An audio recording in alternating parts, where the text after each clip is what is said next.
Sir, ano po masasabi niyo po sa nagaganap na napakalalang korupsyon sa ating bansang mahal na Pilipinas?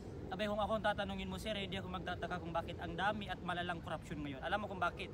Kasi noong panahon ni PRRD, walang korupsyon na nagaganap dahil lahat sila takot kay PRRD. Kaya ngayong administrasyon ni BBM na napakaraming nagutom na buhaya, kaya nagsilabasan sila. Akalanin mo pati ang flood control, pinagati-hatihan ng mga kontraktor, ng mga buhayan, mga congressman na yan. Akalanin mo anak ka lang ng kontraktor, pupunta ka ng iba't ibang bansa, naka-private jet ka pa. Yung kinakain mo yung nagkakahalaga ng 759,000.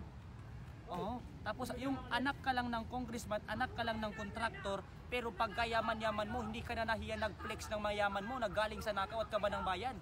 Samantalang yung anak ka ng presidente, kapatid ka ng vice president, at kapatid ka ng congressman at mayor, nag-online ceiling ka. Sino yun? Si Kitty Duterte, nag-online ceiling. Tapos yung anak ng mga congressman, anak ng kontraktor, na mga walang hiya, na mga kurakot, abay hindi na nahiya, nag-flex sila ng mga yaman nila. Mahiya naman kayo mga politiko, kayo mga kurakot kayo, pati mga anak ng kontraktor na yan.